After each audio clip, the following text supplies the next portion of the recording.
કે સવારમાં છે ને 8 વાગ્યા પહેલા ઉઠી જાય ને તો બહુ સારું. તાળીઓના ગડગડાટથી બતાવો ભાઈ, મારી સામું કેમેરો કરો. જો હું મારા ધર્મપત્નીને કહેવા માંગુ છું કે ભાઈ અત્યાર સુધીમાં મારા જીવનમાં કોઈ નેગેટિવ પોઈન્ટ મહિનાથી મને નથી, પણ આ ભાઈના નેગેટિવ પોઈન્ટ સાંભળીને મને એવી ખબર પડે છે કે આ બધા જીવનમાં ઉતરજો એટલે આપણે કોઈ નેગેટિવ પોઈન્ટ જ ન આવે. મારે કોઈ પરસ્પર કેવું ન પડે, નિષ્પરસ્પર સીધું સાંભળી જાવ પરબારું.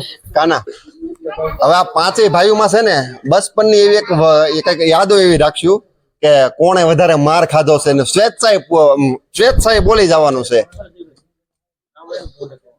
સ્વેચ્છાએ બોલી જવાનું છે. પ્રદીપભાઈ, તમારા બચપનની કોઈ એવી યાદ કે જે તમને આમ દાંતય કઢાવતી હોય, હું જામકંડોરણા હોસ્ટેલમાં ભણતો ત્યારે હું મોબાઈલમાં પકડાઈ ગયો હતો, મોબાઈલ રાખવામાં. ત્યારે મને 1.5 કલાક એક ધારો માર્યો હતો, એક જ ધારો 1.5 કલાક. અને એ તે આપણે પાણી છાંટવાની જે નળી આવે ને, પાણી છાંટવાની નળી આવે ને જે, એને બેવડી કરીને ઉઘાડા વાહે બરમુંડો છડ્ડો આવે ને પહેરીને આ ડોક થી પગની પાણી સુધી લીલું કાસ કરી દીધું હતું, ત્યાં સુધી માર્યો હતો. અને 3 દિવસ હું ઊંધો સૂતો હતો, કારણ કે સીતું હુવાતું જ નહોતું. હા, એટલો મારેલો. અને મારવા વાળો નામે મને યાદ છે, મયુર અને ગુંજન. આ 2 જણા હતા મારવા વાળા. આ 2 જણાએ મને 1.5 કલાક માર્યો હતો. અને છૂટા પાણીના લોખંડના જગ્યાએ માર્યા તમને વાહામાં ભરેલા, એટલો મારેલો. શીખ કાંઈ ન મળે, મોબાઈલ તો તોય રાખ્યું છે. શીખ એમાં કાંઈ ન મળે. અમે ક્યાં કઈ ચોરી કરી હતી, મોબાઈલ રાખ્યા હતા હોસ્ટેલ ની અંદર. ઘરે વાત કરવા તું નહોતી ને એટલે જ ને, તું હોત તો વાત જ ન કરે. અને 1600 મોબાઈલ હતો. મારી વાત સાંભળે, તેથી પ્રદીપ આ પારસે સવાલ કરવાનો જવાબ દઉં છું. તેથી પ્રદીપ છે ને એક આવી પારસની ખોજમાં હતો, એટલે બિચારો ફોન રાખતો મારે ક્યાંક જામકંડોળામાં મેળ પડી જાય અને મારું ક્યાંક જીવન ગોઠવાઈ જાય. પછી જેદીની પારસ મળી તેદીનો પ્રદીપે ફોન નથી રાખ્યો. ઈ જો ક્યાંય પછી તો મતલબ ઈ રાગે જ પડી ગયો. કોલેજમાં ઈ બિચારે બહુ બળ કર્યું અને એમાં એને માર ખાધો. એવું છે. હવે એને ઈ પૂછો પારસ મળી પછી કે આવું માર નથી ખાધો ને. આપણા 4 ભાઈમાંથી વધારે માર કોણે ખાધો? આપણે ચારે માર ખાધો છે મેં અને રાજભાઈ. માર ખાવામાં અને બાકી છે ને અમને મારતા હોય ને વાઘ તેણે નો હોય, પણ મને ને રાજન ને મારતા હોય ને એટલે મારે કોઈ દે રોવાનું જ નહીં. હું સાનમનો બેસી જાઉં, રાજન રોવે થોડો, અને કાનો તો છે ને હજી અમને મારતા હોય ત્યાં રોવાનું ચાલુ કરે એટલે એને મારે જ નહીં. આપણા જીવનના એટલા બધા કિસ્સા છે કે કેવા બેસો ને તો કદાચ સવાર પડશે ને તોય નહીં કિસ્સા પૂરા થાય. એક વખત અમે નાના હતા, કાનો છે ને હાવ એટલે હાવ નહીં ને 4 થી 5 વર્ષનો હશે. અમે રસના સોસાયટીમાં રહેતા, ત્યાંથી અમે છે ને કરમનાથ મહાદેવ તાપીમાં નાવા ગયા.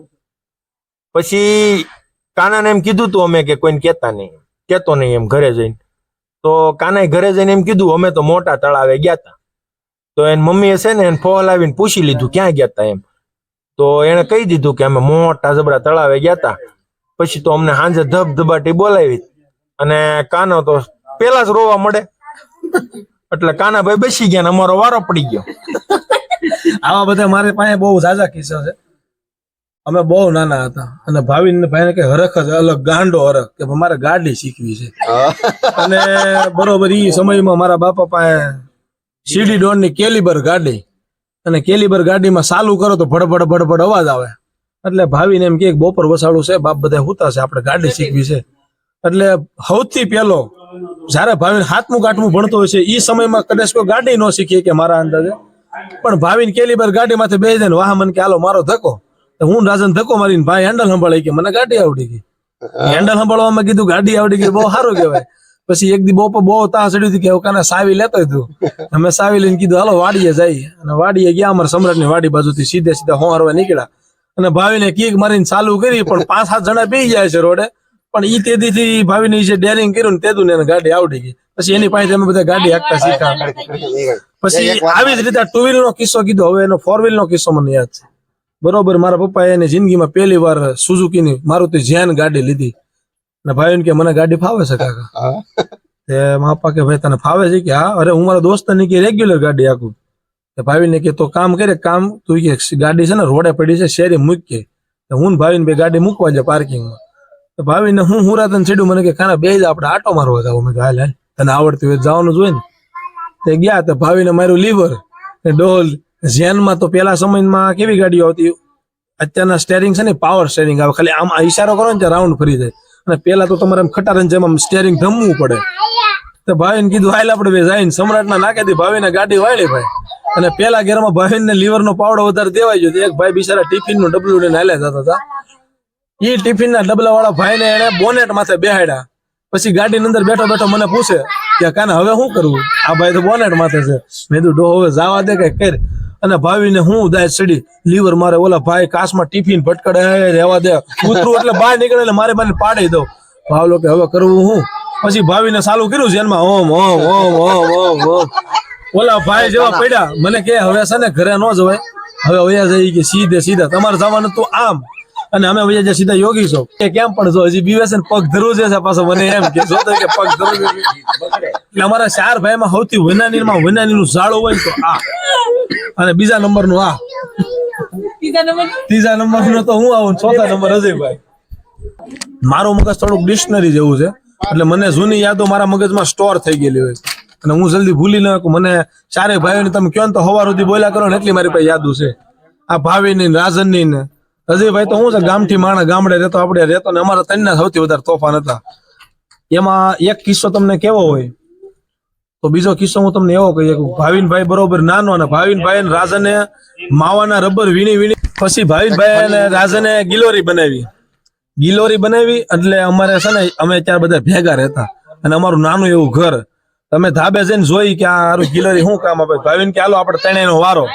એ કે આમ નિશાનો તાકવાનો, હું કહું ની ફોડી દે માણસ હોશિયાર. તો પેલા તમે ખાડીમાં પથરાનો નિશાન કર્યા, અને કડી ખાડીમાં ઝાડવાના નિશાન કર્યા. પછી અમારું છેલ્લું ઘરની વચ્ચે ખાડી, અને ખાડીની સામેની બાજુ નવી સોસાયટી.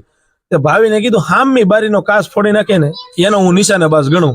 પેલી વારી મારી, મેં નિશાનો તાક્યો, મારથી કાચ ન ફૂટ્યો. બીજી વારી રાજને નિશાનો તાક્યો, એનથી ન ફૂટ્યો.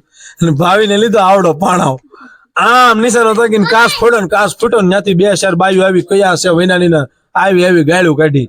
પછી કીધું હવે કરવું હું? ભાવલાએ મને આઈડિયા આપ્યો, જો ઉભા થાવ ને તો વાકમાં સડી જાવ કે હવે કામ કરો. એ કે ફટાફટ હુઈ જાવ. તમે આવા ધાબા માટે હુઈ ગયા. એ કે હવે ઓલા આર્મી વાળા કેમ કોણી હાલે એમ કોણી હાલો, કોણીયું સોલાઈ ગઈને અમે આમાં હાલી ધાબામાં, આમાં ધાબામાં હાલી. અને હાલીને અમે ત્યાંથી દાદરા ઉતરીને રૂમમાં ભાવિને કે શેલી રૂમમાં જઈને હુઈ જઈએ. શેલી રૂમમાં જઈને હુઈ ગયા. ઓલા માસી આવ્યા. એ કે આ 3 ઘરમાંથી જ અમારા ઘરમાં કોઈ પથરો મારીને કાચ પડ્યો છે, અને એક છોકરાના હાથમાં ગિલોરી હતી. મારા મમ્મી કે અમારા છોકરા હાવ ભોળા, અમારા છોકરા કે તમને રૂમ ખોલીને બતાડ્યું શેલી રૂમમાં હું તો. અમારા છોકરા કોઈ દી કરે જ નહીં. એ કે જો તમારા છોકરાએ ન કર્યું હોય તમારે ધાબુ અમને જોવા જો, ત્યાં ગિલોરી પડી હશે તો તમારા છોકરા હશે, નકર નહીં હોય. એ કે હાલો ધાબે લઈ જાઓ. ધાબે લઈ જાય, ટાંકા વાહે આવડો મોટો ગિલોડો હંતાડેલો. અને હાંજ્યા પછી મારા પપ્પાએ જે અમને હાવણી હોર્યા છે તળીને. અને અમે તો સીધા નાદન ભાઈ કીધું એમ. અને અમે મારા પપ્પાની સિસ્ટમ, મારે એટલે વામ એવો ધબ્બો મારે ને એટલે સીધી મને તો ગળા મુદ્રા જ આવતી, એવો એનો હાથ ભારે. એટલે એને ખબર હોય કે આજ માર ખાવાનો છે. એટલે હું તો નાના હોય તે હું ટી-શર્ટ બીશર્ટ કઈ પહેરીને ઉઘાડા ઢીલે આટા મારતા હોય. કીધું આજ માર ખાવાનો છે. એટલે પેલા તો અમે છે ને તેજુરીમાં જઈને ટી-શર્ટ મળ્યું ગોતવા કે આજ વારો છે, ટી-શર્ટ પહેર્યો ને કે જોડાઈ જવાના છે. પછી પપ્પાએ મારવાનું ચાલુ કર્યું ને મેં કીધું હું નહોતો, ભાવિનભાઈ હતો. ભાવિનભાઈ કાચ પડ્યો, અને ભાવિનભાઈ જેવો અજડ માણા કોઈ નહીં. આમ કરીને આમ તૂટ્યું નાખીને બેસી ગયો. મારા બાપા ઘડીક પાટા મારે ને ઘડીક ખાવણી મારે. એ કે ફોડી જ નાખ્યો કે ઈ બહુ હવા કરતી હતી, ફોડી જ નાખ્યો. એમ એનો જવાબ મોળો ન હોય. નહીં ભૂલ થઈ કે કાંઈ નહીં, મોળો જવાબ નહીં કે ફોડી જ નાખ્યો. એટલે રિઝલ્ટ વાળી ભાવિનભાઈ. હવે તમારા 2 બહેનો માંથી માર કોણે ખાધો? હવે માર જ નથી ખાધો. 2 માંથી એક કહીએ નહીં, ક્યારે નહીં. એને પૂછો તમે કોને માર. હવે ઉભા રહ્યો, તમારી 2 બહેનોની અલગ અલગ નેગેટિવ વાત ચાલો. પેલા પિંકુ કે છે. પિંકુ કે તું કે ના ઈશુ કે ને. ના તું પેલા કે તું મોટી પિંકુ છે ને હાવ નાની હતી ને, પિંકુ નાની હતી ને ત્યારે એક ઘીની ટબુડી નો રહેવા દેતી. આમ અમદાવાદ રહેતા ને તો ડબ્બો છે ને કાકી છે ને ઉપલા માળિયું હોય ને ત્યાં મૂકી દેતા. એ કેવું કરે ખબર છે, લોટના ડબ્બા ઉપર ડબ્બો મૂકે, એની ઉપર ટબુડી હોય, એટલે ઉપર માળિયા ઉપર હોય. તો આમ બી તો નો એક તો એની ઉપર સડીને ટબુડી પીને પછી અંદર મૂકી દે. ઘીની ટબુડી રહેવા જ ન દેતી. એટલી નોટંકી હતી નાની હતી ત્યારે. તારે બે એના નેગેટિવ પોઈન્ટ કેવાના શું છે? નેગેટિવ પોઈન્ટ તો મને નથી યાદ આવતા. અને પિંકુ મારે યાર છે ને બાદતી બહુ, અત્યારે બાધે જ છે, ગુસ્સો બહુ કરે. હું જરીક કઈક કહું ને એનો મગજ તપેલો જ રહે છે. હું ખબર ક્યાં કોણ જાણે શું હોય ઈ આપણને ખબર નથી, પણ એનો મગજ તપેલો જ રહે. આપણે કઈક કહ્યું ને હું છે તારે પણ હું તને કહું છું ને આ મને જો આ વાત ઉપર કે આ વાત આવી યાદ આવી.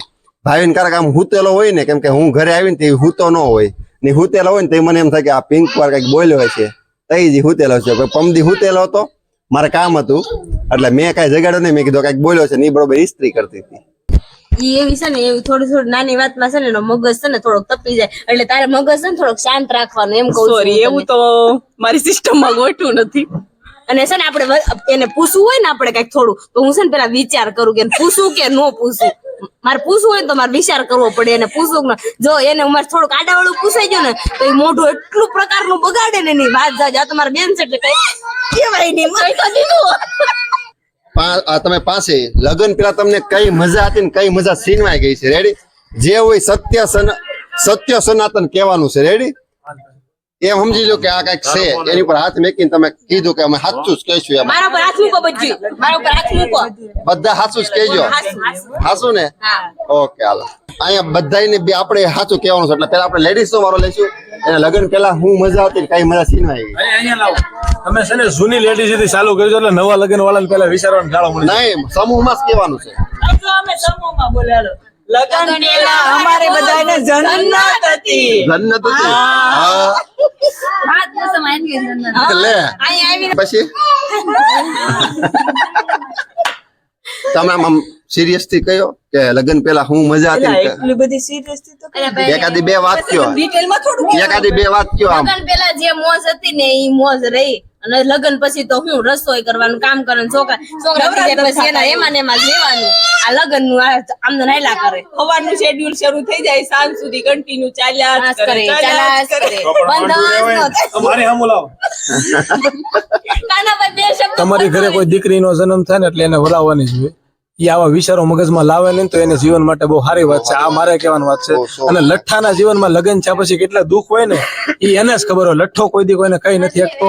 આ પાસે ને પૂછો કમાવા જાઓ, ઘર આખો, પછી આ વાત કરવાની. અને સવારના વયું જવાનું, સાંજે આવવાનું ને પછી વિચાર કરવાનો કે આને આ જરૂર છે, તમારે તો ખાલી એમ કહી દેવું કે મારે આ જોતું છે, મારે આ વસ્તુ મારે જરૂર છે, ત્યાંથી પૈસા ચાલો, લાવવા, મારા એ બધું પૈસા અમારે કેમ લાવવા, વિચારવાનું. કઈ રીતે લાવતો હશે. તમારે ખાલી હે જન્નત હતી વિખાઈ ગઈ. હું જીવનનો પ્રશ્ન છે. અને લોકો એવું નહીં વિચારે, જો હરેક વ્યક્તિનું ઘર બંધાણેલું હોય, ઈ હરેક વ્યક્તિના ઘર જયારે બંધાણા ને ત્યારે એની ઘરની જે સ્ત્રી છે ઈ પરાયા ઘરની જ હશે અને ઈ આવી હશે. એને એમ વિચારવું જોઈએ કે મારા બાપનો જ્યાં સુધીનો સમયગાળો હતો, દીકરી ઈ અવતારી જ્યાં તમારા ઘરે થાય કે મારી ઘરે થાય, એને 20 વર્ષથી 25 વર્ષ તમારે હાસવીને મોટી કરવાની હોય. પછી એને વળાવવું ઈ ભગવાને ગોઠવું છે, આપણે નથી ગોઠવેલું. કોકનું ઘર સંસાર બનાવવા, પછી ઈ ઘર એને પોતાનું ઘર સ્વીકારીને અને આગળ એને એનું પોતાનું ઘર કેમ બનાવવું ઈ જ જોવાનું. એની જગ્યાએ અત્યારે બાઈ શું કરે છે, અમને ઈ કે જન્નત હતી ને જન્નત વહી ગઈ. આ વસ્તુ અમારા મગજમાં પણ એક સમગ્ર રોંગ છે. એક વસ્તુ આની અંદર એવું હોય કે જે કઈ હોય આપણને તો કઈ ખ્યાલ નથી. આપણે હજી મેં તમને કીધું આપણે 1 જ મહિનો થયો છે, પણ આની અંદર આપણે કહેવાનો મતલબ એવો છે કે અમુક વસ્તુ છે ને, અમુક વસ્તુ એવી છે કે બાપા અહીંયા બાપ કદાચ ગાળ બોલી ગયો હોય ને તો એ બાપ છે, ત્યાં કાંઈ ન લાગે. પણ જો હું એમ મારા લગ્ન જીવનના આ 4 ને આ 5 બાયુને સિદ્ધાંતમાં રાખી નથી કહેતો, પણ હું એમ વસ્તુ કરું છું કે જનરલ વાત કરું છું. તમને જયારે તમારા બાપ વળાવતા હોય ને ત્યારે એમ કે મેં મારી દીકરીનું દાન, હું કદાચ મારા ઘરે દીકરી જન્મશે ને તો હું એમ કહી દઈશ મેં મારી દીકરીનું દાન દઈ દીધું. પછી ઈ જીવન હું એમ કે તું મર ને તો અહીંયા, જીવ ને તો અહીંયા. આ મારા પર્સનલ મારા વિચારો શેર કરું છું. પછી એના જીવનમાં દુઃખ હોય તેથી હું જઈને ઉભો રહું, પણ દુઃખ વગરનો હું એના સુખના જીવનમાં હું કોઈ આડો પગ ન કરું. બીજી વાત, જયારે તમને તમારો બાપ 2 શબ્દ કહેતો હોય, કદાચ મારી અહીંયા દીકરી થાય ને હું એને 2 શબ્દ કહેતો હોય, મારી દીકરી સાંભળતી હોય, ત્યારે એના મનમાં એમ હોય કે અમારો બાપ છે, અમારો બાપ છે. પણ જયારે એને વળાઈ દે ને ત્યારે ગોર બાપા, આપણે તો નવી વિધિ કરી એટલે આપણને બધું શીખવાડ્યું એટલે આપણને યાદ છે. ગોર બાપા એમ કે હવે તારી માટે તારા મમ્મી પપ્પા તારા માવતરને ભૂલીને તારું જે જીવન છે આ તારો પતિદેવ અને એના મમ્મી પપ્પા એ તારા મમ્મી પપ્પા. જોકે પેલા તો સાસુ સસરાની સામે લાશ કાઢ્યા વગર અવાતું નહીં. આ સમાનો ફરી ગયો, હવે સાસુ સસરાની સામે તમે બોલી શકો, પપ્પા મમ્મી, હવે તમે એની હારે ક્યાંક જઈ શકો. આટલો સરસ જમાનો આવી ગયો. પેલાની બાયુને પૂછજો, તમારા માવતરને પૂછજો, ઈ જમાનો કેવો. તો આખો જમાનો ફરી ગયો છે. હવે મારો કહેવાનો મતલબ એમ જ છે કે હવે ખાલી કોઈ પણ દીકરી હોય એના ઘર સંસારની અંદર હેરાન ન થવું ને એવું વિચાર લે ને કે કદાચ મારા સસરા બોલી ગયા કે મારા સાસુ બોલી ગયા છે તો મારા બાપ સમાન ને હું હસતી રહું. મારા પપ્પા મને કહેતા ત્યારે મને કેમ ખોટું ન હોય. હું એક છોકરીની ફિલિંગ સાથે કહું, અત્યારે મારા બાપા મને 2 લાફા માર લે તો મને એક દી ખોટું લાગે. સાંભળ ભાઈ તારો ચાલુ રહે. મને મારા બાપા 2 લાફા માર લીધા મને એક દી ખોટું લાગે. હવે ઈ જ વસ્તુ કોઈક દીકરી એના પપ્પાને ન્યાક માર ખાઈને મોટી થઈને આવી હોય પછી સસરે થઈને એને તો બધું સમજી લો કે એમ કહી દીધું આજ તારા મમ્મી ને પપ્પા કદાચ 2 શબ્દ કહી દીધા, મારશે તો નહીં જ કોઈ દી પણ 2 શબ્દમાં જો એવું ન વિચારે કે મારા સસરે મને આમ કહી દીધું તો હજારો ઘર ભાંગતા તૂટી જાય. નહીં. આજે વૃદ્ધાશ્રમ હું કામ હાલે છે? વૃદ્ધાશ્રમ હું કામ હાલે છે? આ બધી બાયુને 100% થોડાક વાત વિચારો, એટલે હું જનરલ વાત કરું છું, બધી બાયુ પોતાના વિચારો સુધારશે તો વૃદ્ધાશ્રમ બંધ થઈ જાય. તમારે અહીંયા સેવા કે દાન પુણ્ય કરવા જવાની જરૂર જિંદગીમાં નહીં પડે. ઈ જેના જેવું એના માવતરનું વિચારે ને એવું એના સસરાનું વિચારવા મળે તેથી આ બધું બંધ થઈ જાય. આમાં આ લખનસિંહ ગઢવી કહે છે, એકવાર લખનસિંહ ગઢવીના વિડીયો કોઈક સાંભળી જાય ને એના જીવનમાં જો ઉતરી જાય તો આખું જિંદગી ને નહીં પણ જીવન બદલાઈ જાય. ડુંગરા વાળીને રાજી કરો એના કરતા પેલા છે ને ઉમરા વાળીને રાજી કરવી તો ડુંગરા વાળી ઓટોમેટિક રાજી થઈ જાય. આ 100% સનાતન સત્ય છે. પેલા છોકરાને બેન હુરાવો. મારો એક જ આ જ્યારે પડતર પ્રશ્ન છે. શું છે? આ છોકરા બે હુરાવો. છોકરાઓને પણ ઊંઘ જ નથી આવતી. આ છોકરો એક ધારો ચારનો બોલે છે કમલેશ બાપ આવી જાય. કોણ? અડધી કલાકથી મુજારો થતો તો હવે કહી દો આ બે છોકરાને હુરે. ઉમરાવો. મારો એક જ આ સવાલ છે. એક જ છે પડતર બાપુનો પ્રશ્ન. એક જ પેટર્ન સિદ્ધાંત સવાલ છે. બાપુનો એક જ પેટર્ન સિદ્ધાંત છે કે આ બે છોકરાને હુરાઈ ગયો. અત્યારે તત્કાલ જાવ ભાઈ. તત્કાલ ધોરણે આ આ કરો. 2 વાગે જે છોકરા એ બધા છોકરા થયા થાય પછી અમુક આપડે છોકરામાં રેવી ને ઈ તો રેવું હોય જ રહ્યો ને નો રેવું જ ન રહ્યો. એમાં મને પૂછો. એ કઈ રીતે? તારું મારું એમ અલગ અલગ કરી નાખો. તો એમાં એવું છે હા? એક છોકરો થાય ત્યારે ખુશી હોય, હા? બીજું થાય ત્યારે ખુશી હોય ને દુખી હોય. કેમ? રાખવા પડે ને, 2 નાના હોય એકને જ રાખવું જ પડે અને રાંધવા ટાણે ખાસ રાખવા પડે. નકર ભૂખ્યા રહેવી, ભૂખ્યા રહેવી. આસુ પાકું મળે. એટલે ભાઈ છોકરા તો રાખવા જ પડે. છોકરા કઈ એકલા તો નથી સિંગલ હોતા. ફેમિલીમાં 2 જણા રહેતા હોય એટલે છોકરા હાસવા જ પડે. એટલે હું હાસું છું હા, શું છે? જો પહેલેથી. ભાવિનભાઈ, અજયભાઈ, જો આમાં કઈ છોકરા તો 2 જણાની જ ફરજ બને. 2 જણા રહેતા હોય એટલે ફરજિયાત 2 ને જ હાસવા પડે. જોઈન્ટ ફેમિલી હોય તો જાજા હાસે. હવે હું કઈ કરિયાવરમાં જ લાવી નહોતી અને ઈ કઈ જાનમાં નહોતા લાવ્યા. બધા ભેગા મળીને જ હાસવા પડે કે ન હાસવા પડે? છોકરાની સિસ્ટમ હાસવાની એને અત્યારમાં તો એમ નહીં આમ અમુક આપડે જે વાત કરતા હોય ને આમ જનરલ સવાલ છે. છોકરા થાય ને પછી ફરવામાં ન રહી, છોકરામાં જ રહેવી એવા ઘણા હાચી વાત છે. ઈ તો જે ડાયપર ને સડિયું બદલતી હોય ને એને ખબર હોય હોય. કેટલું ડાયપર ફરક. કેટલી વાર ફેરવવા પડે. એમ તમને